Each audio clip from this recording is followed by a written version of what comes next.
Hello दोस्तों, welcome to my channel ACS tech solution. स्वागत है आपका मेरे चैनल एसीएस टेक सॉल्यूशन में। मैं संजय कुमार एक बार फिर से आपके सामने लेके आया हूँ कि कैसे हमारे को टैली में अकाउंटिंग करनी है। अकाउंटिंग करते टाइम हमारे को कौन कौन सी चीज़ों का ध्यान रखना होता है, कौन कौन से वो पॉइंट्स हैं जो मुझे ध्यान रखना होता है टैली में अकाउंटिंग करते time. Book keeping point must be follow while entry on the part of feeding data, जिसमें पहला पॉइंट है fill the company information in company master like name, GSTN number, address, contact number, contact person, etc. दूसरा point है fill the all information that is address, contact person, email address, GST number, etc. while creating the account like debtor and creditor. All the GST ledger will map properly. Fill the complete bank detail like account number, IFSC code, PSR code, account type. Maintain bill by bill debtor and creditor, whether paid by bill or on account also. While entering the bill of purchase or expenses, inward supply, check the following things: GST number of client, invoice must be original, goods or service tax must to be delivered. In case of CGST, SGST, then check the GST number should be on same state or vice versa. मैं आपको point wise बताऊंगा। सबसे पहले हमारे को ये ध्यान रखना होता है कि जब भी हम कंपनी इन्फॉर्मेशन क्रिएट कर रहे हैं, कंपनी में जीएसटी नंबर, उसका एड्रेस, उसका कॉन्टैक्ट नंबर और कॉन्टैक्ट पर्सन का नाम ज़रूर होना चाहिए। क्योंकि हमारे को किसी भी कंपनी का डिटेल चेक करना है, किसी भी कंपनी के बारे में हमें डिटेल बताना है तो हम कहाँ से बताएंगे? जब हमने कंपनी क्रिएट करते टाइम, जब हमने टैली में कंपनी क्रिएट करी होगी तो हमारे पे ये सारी इन्फॉर्मेशन उसमें डली होनी चाहिए। दूसरा पॉइंट था हमारा फिल द ऑल इन्फॉर्मेशन।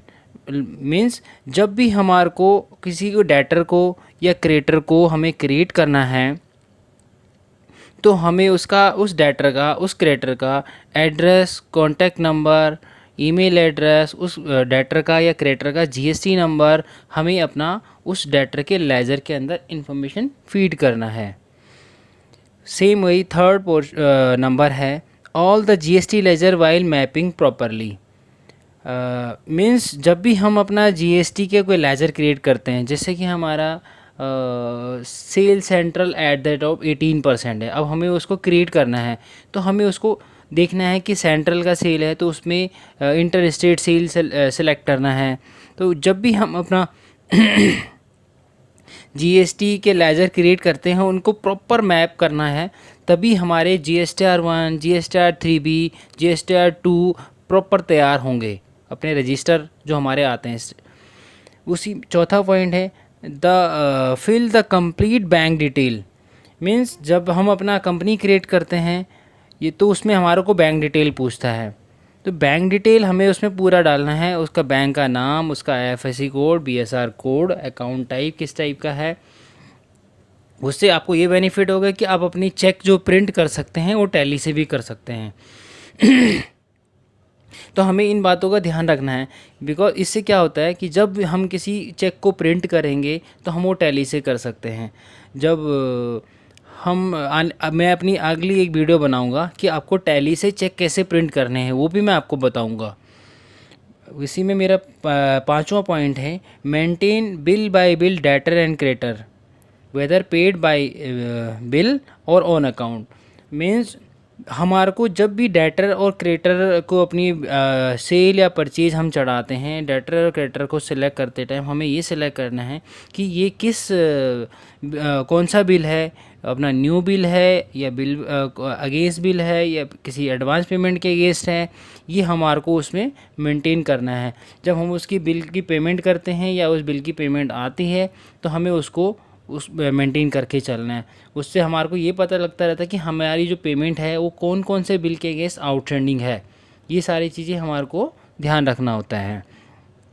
इसी में छठा पॉइंट है, while entering the bill of purchase और expenses inward supply check the following things. जब भी हम अपने परचेजेस और एक्सपेंसेस कोई भी हमारे इनवर्ट सप्लाई की हम एंट्री करते हैं टैली में, तो हमें ये सारी चीज़ों का ध्यान रखना होता है। मीन्स पहला है GST number of client. Means किसी से हमने अपना गुड्स परचेज करा है तो हमें ये देखना है कि हमारे को परचेज एंट्री करते टाइम हमने किस पर्सन से हमने अपना ये परचेज करा है, कौन सी कंपनी से हमने ये परचेज करा है, तो उसका जीएसटी नंबर चेक करना हमारे को मैंडेटरी होता है। दूसरा, इनवॉइस नंबर ओरिजिनल हमारे को पता होना चाहिए। इनवॉइस मस्ट सही है कि नहीं है, जो हम उसको एंटर कर रहे हैं वो सही कर रहे हैं कि नहीं कर रहे हैं। इसी में कि हमारे पर इनवॉइस जो है वो ओरिजिनल होना चाहिए। आपके पास स्कैन इनवॉइस पड़ा हुआ है, कल को डिपार्टमेंट से आपको नोटिस आ गया या कुछ भी हो गया तो आपको प्रॉब्लम नहीं होगी, क्योंकि आपके पास ओरिजिनल इनवॉइस होगा। सी पॉइंट है इसमें, गुड्स और सर्विस मस्ट बी डिलीवर। आपको इसमें ये भी चेक करना है, क्योंकि ये सेक्शन 16 की कंडीशन है कि हमारे को ये चेक करना है कि हमारे पास इनवॉइस तो आ गया, बट ये गुड्स एंड सर्विस जो है वो डिलीवर हुआ है कि नहीं हुआ है। अगर नहीं हुआ है तो सेक्शन 16 की कंडीशन को फुलफ़िल नहीं करता और आपको ये इसका इनपुट रिवर्स करना पड़ सकता है। In case of CGST SGST, then check the GST number should be on same state और वाइस वर्सा। अगर आपका CGST SGST का कोई बिल है तो आपको उसमें GST नंबर चेक करना है कि सपोज आप दिल्ली से आपने परचेज़ करी है, आपको CGST SGST लगा रखा होना है, तो आपको चेक करना है कि ये GST नंबर 07 से स्टार्ट होना चाहिए। यही अगर आपका IGST की परचेज आई है आपके पास, आपको ये देखना है कि हरियाणा से अगर मटेरियल आया है तो हरियाणा का GST नंबर 06 से शुरू होना चाहिए, तो ये आपको चेक करना होता है। 7 नंबर पॉइंट है, while entering the sale and purchase voucher always use the tax auto calculated and auto number of prevent duplicate. Means जब भी हम किसी सेल और परचेज वाउचर को एंटर करते हैं तो हमें हमेशा टैक्स को ऑटो कैलकुलेट करना चाहिए। उससे हमारे को ये समझ में आता है, उसमें हमें ये पकड़ में आता है कि अगर सामने वाले किसी ने हमारे को जो परचेज दिया है उसने टैक्स अगर गलत कैलकुलेट कर लिया और आप एंटर करते टाइम उसको ऑटो कैलकुलेट मोड पे चढ़ाएंगे तो आपका टैक्स आप चेक कर सकते हैं कि वो टैक्स सही लगाया है कि नहीं लगाया उसने। तो ये चीज़ का भी हमारे को इसमें बुक्स एंट्री करते टाइम ध्यान रखना होता है।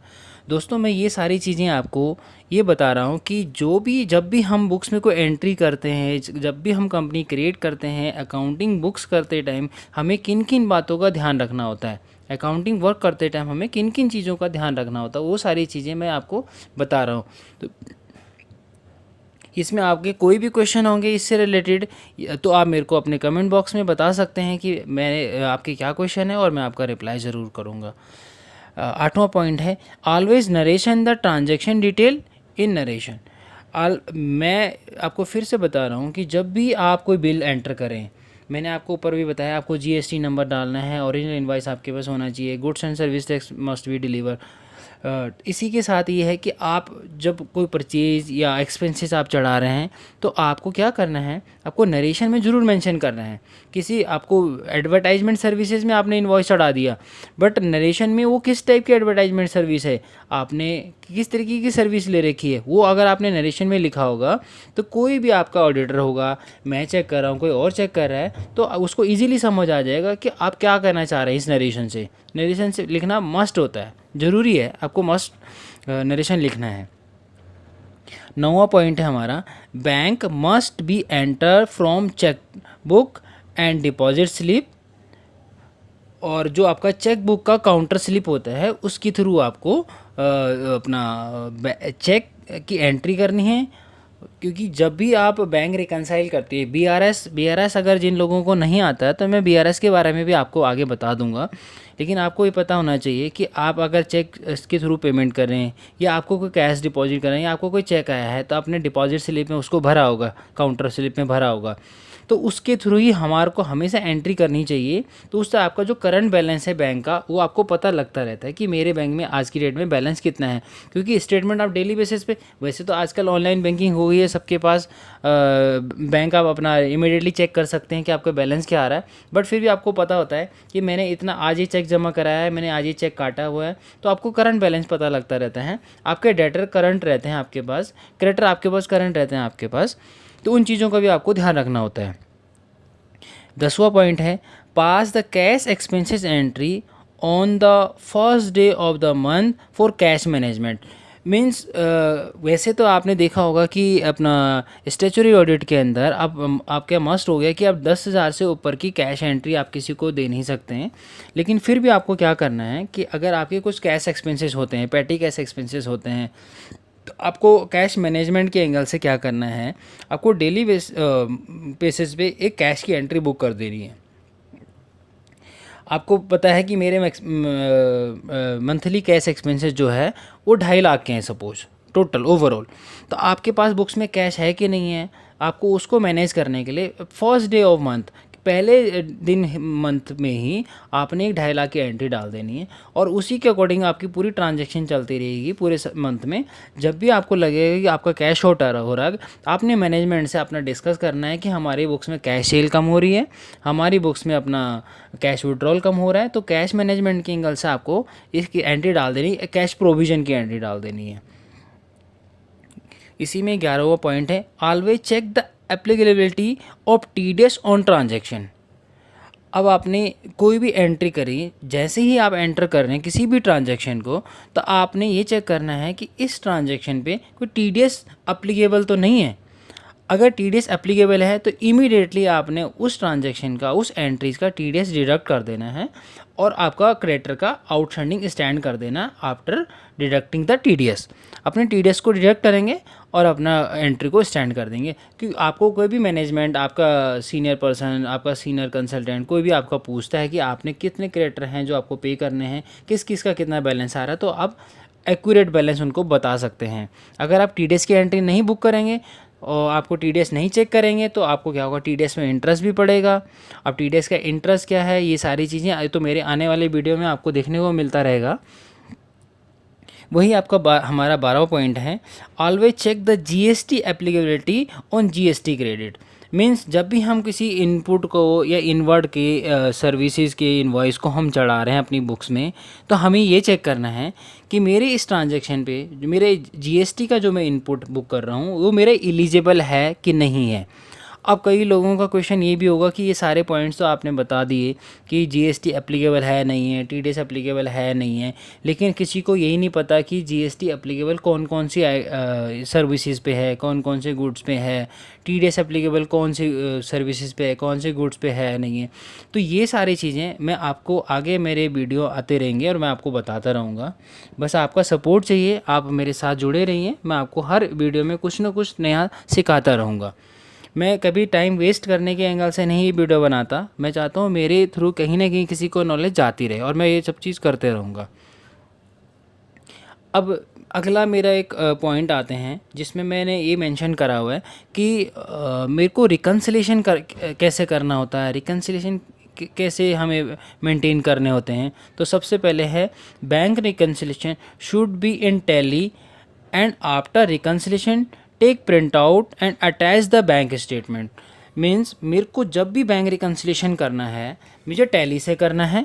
टैली में बैंक रिकन्सिलेशन, अगर जिसको नहीं आता है मैं वो आगे आपको बता दूंगा कि टैली में बैंक रिकन्सिलेशन कैसे करते हैं। वो टैली में बैंक रिकन्सिलेशन करने के बाद आपको अपने रिकन्सिलेशन का प्रिंट आउट निकालना है और अपनी बैंक स्टेटमेंट के साथ अटैच कर देना है। मीन्स कभी भी आपका कोई ऑडिटर आता है, कोई भी आता है, आप उनको बैंक स्टेटमेंट दिखाएंगे, अपना टैली का दिखाएंगे बुक्स, और अपने उनका प्रिंट आउट निकाल के, और अगर आपने स्टेटमेंट के साथ लगा रखा होगा तो फिर किसी को भी इजी रहेगा चेक करना कि देखो बैंक का बैलेंस बुक्स में ये आ रहा है, स्टेटमेंट में ये आ रहा है, उसके पीछे अपना बैंक रिकन्सिलेशन लगा होगा, तो उनको ईजी रहेगा चेक करने के लिए। और आपका बैलेंस कभी भी अगर due to any of the reason backdate में कोई एंट्री डल गई है, एंट्री कोई चेंज हो गई, अगर आपके बीआरएस लगा होगा तो आपको चेक करने के लिए भी इजी रहेगा। उसमें रिकन्सिलेशन पार्ट में दूसरा पॉइंट है for credit card settlement reconciliation check pending amount not more than 2 or 3 days. If find then give the information to contact person of client. Means कहीं पे क्या होता है, जहाँ पे परमानेंट अकाउंटेंट बैठे होते हैं तो वो लोग क्या करते हैं, वो डेली बेसिस पे क्रेडिट कार्ड रिकन्सिलेशन करते रहते हैं और अपने मैनेजमेंट को दिखाते रहते हैं. क्रेडिट कार्ड रिकन्सिलेशन मीन्स आपको पता होगा कि कुछ कैश सेल होती है, कुछ क्रेडिट कार्ड सेल होती है, जो आप रिटेल काउंटर में ये सब तरीके की चीज़ें होती हैं, अगर आप लोगों को पता होगा तो क्रेडिट कार्ड की सेटलमेंट होती है. क्रेडिट कार्ड की सेटलमेंट कैसी होती है ये भी मैं एक बार आपको आगे बताऊंगा. क्या होता है क्रेडिट कार्ड की, मैं डेली अभी मॉर्निंग में गया, मैंने कोई शॉपिंग करी, मैंने सेल करा कुछ भी, मैं गया, मैंने क्रेडिट कार्ड स्वैप कर लिया. अब क्या होता है, जो काउंटर पे पर्सन बैठा होगा सेल्समैन, वो क्या करेगा, क्रेडिट कार्ड स्वैप करेगा और ऐसे दिन में पूरे सुबह से शाम तक बहुत सारे ट्रांजेक्शन कर लेगा.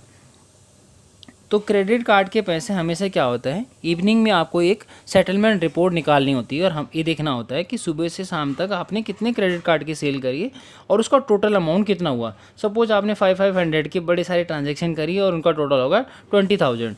तो आपको शाम को एक सेटलमेंट रिपोर्ट निकलेगी, उसमें 20,000 का अमाउंट आपका मेंशन होगा और वही 20,000 अमाउंट जो है आपका, वो नेक्स्ट डे, अगर आपका बैंक हॉलीडे ना हो तो नेक्स्ट डे आपके बैंक अकाउंट में क्रेडिट हो जाना चाहिए, maximum next to next day. तो इसीलिए इसमें मैंने मेंशन करा है 2-3 डेज़ के अंदर आपका बैंक में पैसा आ जाना चाहिए. अगर वो पैसा आपके अकाउंट में नहीं आया तो आपको क्या करना है, अपनी, अगर आपका डायरेक्ट कांटेक्ट है बैंक से तो आप बैंक में बात करेंगे कि मेरे पैसे क्रेडिट क्यों नहीं हुए, या अगर आपकी डायरेक्ट इन्फॉर्मेशन आप नहीं देते हैं, बैंक में आपकी बात नहीं होती है, तो आपने क्या करना है, अपने मैनेजमेंट को बताना है कि हमारे क्रेडिट कार्ड के पैसे अकाउंट में क्रेडिट नहीं हुए. तो इसका भी आपको रिकन्सिलेशन मेंटेन करना होता है. Credit of inward supply must be reflecting in GSTR 2A and reconcile every month before furnishing the GSTR 3B.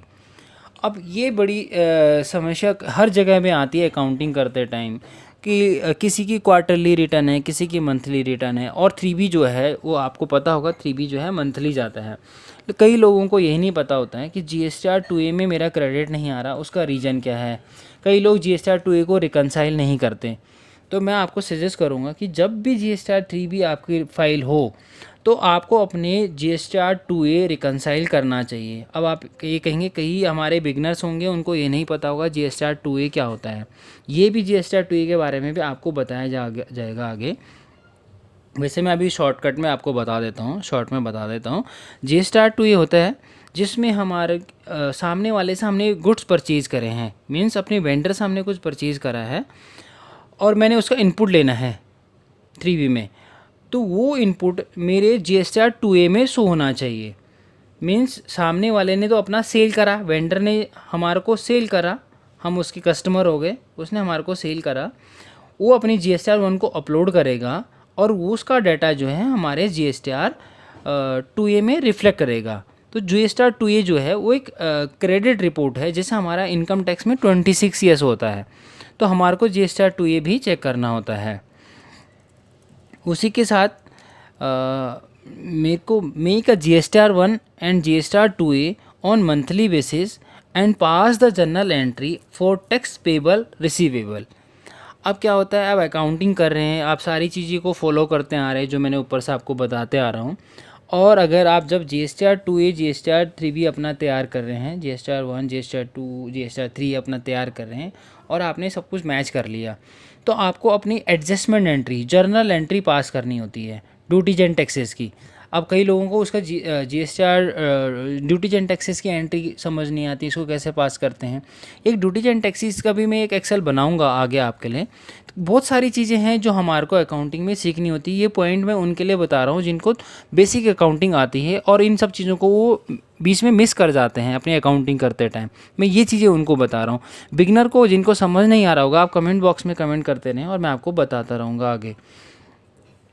तो इसकी ड्यूटीज एंड टैक्सेस की एंट्री पास करनी है, और जो भी मेरा अगर इनपुट एक्सेस होगा तो मेरे इनपुट अपना रिसीवेबल में आ जाएगा, क्रेडिट लेजर में स्टैंड हो जाएगा, और मेरा पेबल आ रहा होगा तो पेबल में स्टैंड कर देंगे और नेक्स्ट मंथ में हम उसकी पेमेंट कर देते हैं और फिर मेरा बैलेंस जीरो हो जाता है. तो ये तो हमारे के ड्यूटीज एंड टैक्सेस की एंट्री है.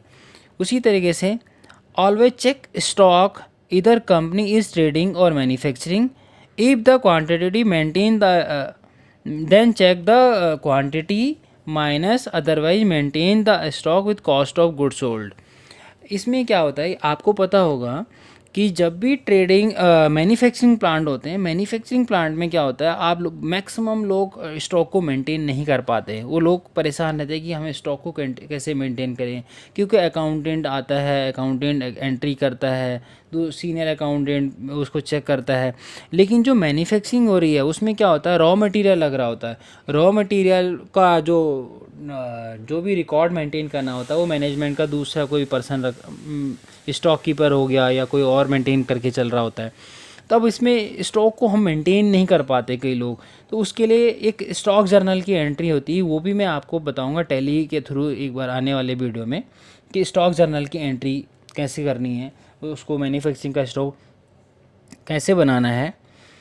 तो ये तो सिंपली हमें ये ध्यान रखना है कि हमारा स्टॉक नेगेटिव नहीं जाना चाहिए।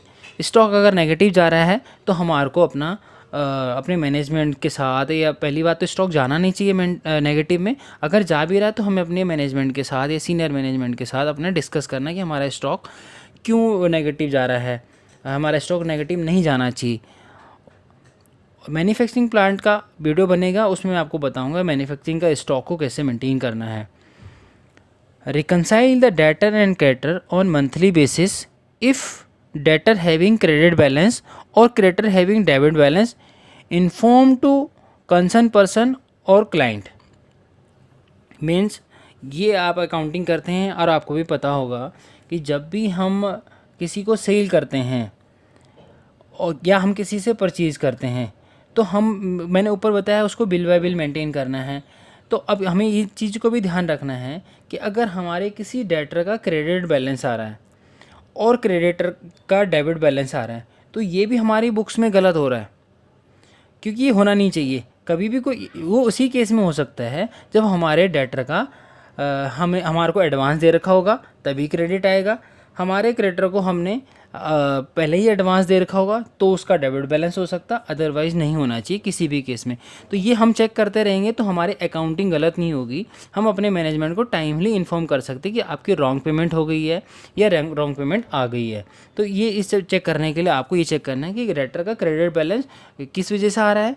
या तो तभी आ सकता है जब हमारे पास एडवांस पैसे आए होंगे। क्रेडिटर का डेबिट बैलेंस तभी आ सकता है जब हम एक्स्ट्रा एडवांस पेमेंट किसी को कर रहे होंगे। 7 पॉइंट है, चेक कैश बैलेंस नेगेटिव और not, if negative then report to concern person. अब इसमें हमें ये भी चेक करना होता है कि हमारी बुक्स में कैश शॉर्ट नहीं होना चाहिए। ये बहुत मेजर पॉइंट होता है हमारे बुक्स में ध्यान रखने के लिए कि हमारा बैलेंस कैश जो है वो नेगेटिव ना हो। क्योंकि अगर आप ये देखो अपनी बुक्स में आप 100 रुपीज़ की पेमेंट करनी है कैश की और आपके पास 80 रुपीज़ पड़े हैं, तो पॉसिबल है कि आप 100 रुपीज़ की पेमेंट कर देंगे? नहीं पॉसिबल है। तो इसीलिए हमें ये भी चेक करना है अपने कैश बैलेंस को नेगेटिव ना हो। ये कैश नेगेटिव टैली के थ्रू कैसे चेक करते हैं मैं आपको उसका भी बता दूंगा, उसकी शॉर्ट कमांड होती हैं वो भी बता दूंगा कि कैश बैलेंस को कैसे चेक करते हैं और ये नेगेटिव नहीं होना चाहिए, ये हमें ध्यान रखना है। Always take the backup of data. अब इसमें एक ये भी बहुत इंपॉर्टेंट पॉइंट है। देखो ये पॉइंट्स तो सारे इंपॉर्टेंट हैं लेकिन कुछ कुछ पॉइंट्स बहुत ही ज़्यादा इंपॉर्टेंट होते हैं। लाइक आप पूरे मंथ काम कर रहे हो और आपने टैली का डेटा का बैकअप नहीं लिया या ऑटो बैकअप सिस्टम नहीं बनाया या आपका बैकअप जो है क्लाउड पे नहीं पड़ा है, तो अगर आपका किसी भी रीजन से हार्ड डिस्क में कोई प्रॉब्लम आ गई, आपका टैली का डाटा करप्ट हो गया और अगर आपने 1 मंथ का काम करा और आपके पास डाटा ना हो तो फिर आपको 1 महीने का काम दोबारा करना पड़ेगा। उसके लिए हमें क्या करना है कि हमें वीकली बेसिस पे या डेली बेसिस पे अगर हमारा सिस्टम है तो हम अपने डाटा को मेल पे फॉरवर्ड कर दें, हम अपने डाटा को पेन ड्राइव में ले लें, हम एडिशनल हार्ड डिस्क में डाल दें। तो हमारे पास डाटा का बैकअप डेली बेसिस का होना चाहिए, वीकली बेसिस का होना चाहिए, मंथली बेसिस का होना चाहिए। कुछ तो हमारे पास रिकॉर्ड होना चाहिए, हमारा डाटा का बैकअप रहे हमारे पास, कल को हमारे को प्रॉब्लम ना आए। Save tally password and email ID if having tally password provided the information to office admin। if in case आपके मल्टीपल क्लाइंट्स हैं, मल्टीपल क्लाइंट्स पे आप काम करते हैं और हर क्लाइंट के पास एक टैली यूज़र आईडी पासवर्ड है, टैली में एडमिन पासवर्ड है, लेकिन आपका टैली उस सिस्टम में प्रॉब्लम आ गया, टैली में आपका पासवर्ड आपको नहीं पता, या वहाँ पे जो कोई पर्सन आपका काम कर रहा था, कोई मैनेजर आपका काम कर रहे थे और उनको टैली का यूज़र आईडी पासवर्ड नहीं पता, वो भूल गए, तो आप अपने टैली को क्या करोगे? अब किसी आईटी वाले से, किसी डिपार्टमेंट से आप उसको टैली को पासवर्ड को क्रैक करवाओगे। अब इससे बेटर तो ये है कि आप अपनी टैली का यूज़र आईडी पासवर्ड की एक सीट मेंटेन करके चलो, और वो अपने जो ऑफिस एडमिन हैं या अपने जो मैनेजर हैं उनको मेल करके रखो, ताकि आपका यूज़र आईडी और पासवर्ड जो है सेफ रहेगा। तो किसी को प्रॉब्लम नहीं आएगी। पासवर्ड भूल गए, पासवर्ड खो लिया, अकाउंटेंट छोड़ के भाग गया, बड़े सारे प्रॉब्लम्स आती हैं इन सब चीज़ों की। 10th पॉइंट है maintain the profit and loss account on monthly basis as per the last year. अब क्या होता है, as per the last year word वहाँ पे यूज़ होता है जहाँ पे हमारे को एक्चुअल प्रॉफिट नहीं पता होता है। तो वहाँ पे हमें लास्ट ईयर को फोकस करना होता है कि लास्ट ईयर मेरी बुक्स का सिनेरियो क्या था, इस बार मेरा बुक्स क्या चल रहा है, जहाँ पे हम एडजस्टमेंट कर रहे होते हैं बुक्स के अंदर। पहली बात तो होना नहीं चाहिए, लेकिन कई लोग बोलते हैं कि बहुत सारे हमने ऐसे देखे हैं जो बुक्स में प्रॉफिट को मैनेज करने के लिए एक्स्ट्रा एक्सपेंसेस डलवा लेते हैं। बहुत सारी इस तरीके की चीज़ें होती रहती हैं मार्केट में, हमें भी सुनने को मिलता रहता है। लेकिन हमें ये करना चाहिए, हमें एक्चुअल प्रॉफिट देखना चाहिए पहले, कि हमारा बुक्स में जो प्रॉफिट आ रहा है वो एक्चुअल है या नहीं है। अगर मेरी बुक्स में वो एक्चुअल प्रॉफिट नहीं आ रहा और मेरे को प्रॉफिट में बुक्स कैसे लानी है, तो हमें अपने मैनेजमेंट को बताना है मंथली बेसिस पे कि हमारी बुक्स में लॉस जा रही है due to GP loss, due to कोविड-19, due to any of the reason मेरा प्रॉफिट नहीं आ रहा, लॉस में जा रहा है। तो मैनेजमेंट सोचेगा कि इसके बारे में कि हमें कैसे प्रॉफिट में बुक्स लेके आनी है, मार्जिन कैसा रखना है, मार्जिन कम करना है, ज़्यादा करना है। तो ये हमें मैनेजमेंट को बताते रहना मंथली बेसिस पे कि हमारा प्रॉफिट और लॉस क्या है। तो दोस्तों आज के लिए इतना ही है। मैंने जो पॉइंट्स आपको बताए हैं, मैं इन पॉइंट्स को आपको अगर आप मांगेंगे मेरे से, अगर आपको रिक्वायर्ड ये पॉइंट्स हैं, ये पॉइंट आपको चाहिए, तो मैं आपको शेयर कर सकता हूँ।